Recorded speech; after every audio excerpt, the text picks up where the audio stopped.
Everyone has their favorite weapons to use in just about every game that they play. Sometimes those weapons are just that awesome and take the rightful place among the icons of gaming. When you think iconic weapons in games, you probably think of maybe the BFG from Doom or the Fat Man from Fallout. No doubt that there are some weapons that are definitely among the best in gaming.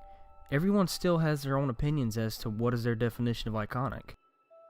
Which brings me to the topic of this video: my 7 favorite video game weapons of all time.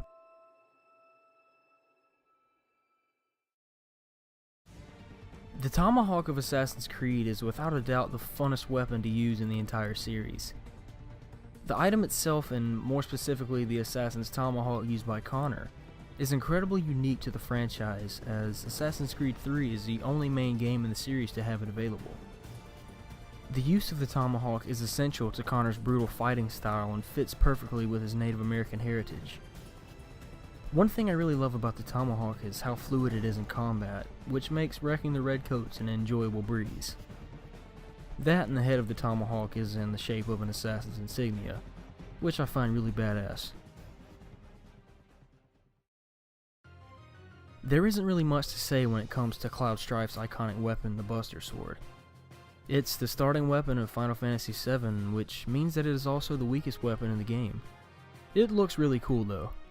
I mean, who in 1997 had ever seen a gigantic sword like that one before? With that out of the way, I need to explain why exactly it's on this list. The way that the origin of the Buster Sword is presented to us is very wonderful. The prequel to Final Fantasy VII, Crisis Core, shows us that the Buster Sword isn't just some gigantic blade. Rather, it's a family heirloom, a symbol of honor and dreams. The sword was originally wielded by Angeal Hewley, a legendary member of Soldier and close friend of Sephiroth. Angeal treated the sword with respect as he possessed it in memory of his father, who passed away shortly after having it made for him, and used it as little as possible to prevent wear, tear, and rust. Upon Angeal's passing, he entrusts the sword to Zack Fair, who ends up using the sword more than Angeal did, but only attacking with the blunt end. Which leads us to Zack's death outside of Midgar, where he passes the sword on to Cloud, naming him as legacy and proof of existing. Safe to say, the name should definitely be changed to the Field Sword. I'm gonna crash. Night! The Moonlight Greatsword has appeared in every From Software title in some form or another, starting with King's Field. The sword itself is extravagantly beautiful with its giant blue and green blade and golden hilt, and looks as if it should be hanging over some rich old guy's mantle. What seems to be a running gag in the eyes of From Software has become one of the most beloved weapons in all their games.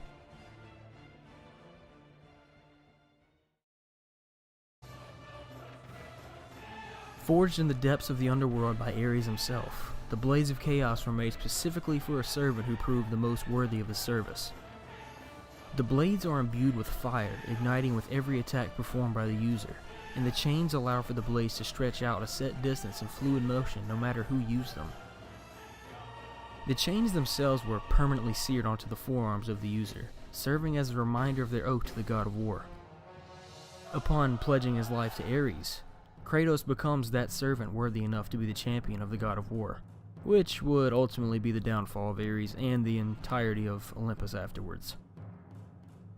The Blades of Chaos are some of the most gruesomely beautiful pieces of weaponry ever created and are for sure a blast to use, especially in the newest God of War game, in which I nearly shat myself upon the reveal.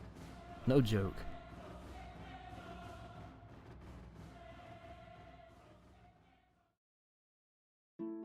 The Blade of Evil's Bane, commonly known as the Master Sword, is without a doubt the most iconic weapon in video game history, but it's not my favorite.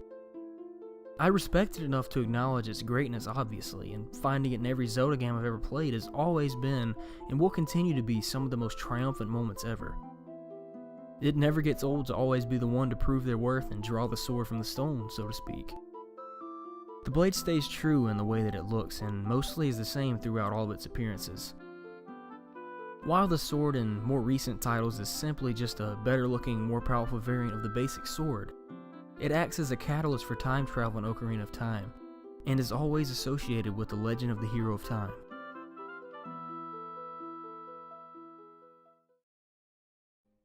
Now, the decision to put the Keyblade at the number 2 spot was a very hard one to make, as Kingdom Hearts is my favorite game series of all time.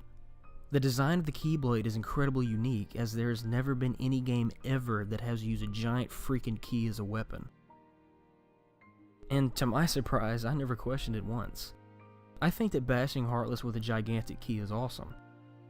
Another really cool addition to the design of the Keyblade is the use of keychains, which are magical pieces of equipment used to alter the appearances and abilities of the Keyblade. Combat with the blade is quite similar to that of a sword and is rather fluid throughout all the games, especially Kingdom Hearts 2.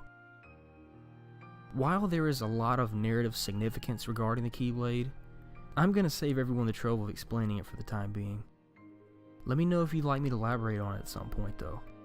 There are quite a few YouTube channels out there that can help you out otherwise. The legendary whip passed through the generations of the Belmont clan tops this list as my favorite video game weapon of all time. The whip itself can only be wielded by a direct descendant of the Belmont clan, as anyone else who tries to use it has their life force drained, which usually proves to be fatal in the case of John Morris of Castlevania Bloodlines. While it mostly appears as a standard leather or sometimes chain whip, the Vampire Killer at its full power glows red, green, and blue when being swung. It's safe to assume that this is the true appearance of the Vampire Killer. Hence its name, the whip is specifically enchanted to cause increased damage against vampires. It can also cause damage to demons and even death itself.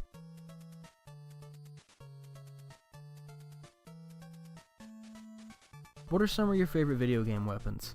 I'd love to see what all of you think. I look forward to doing more videos like this for you guys, and I will most definitely be back with some more God of War content along with other games.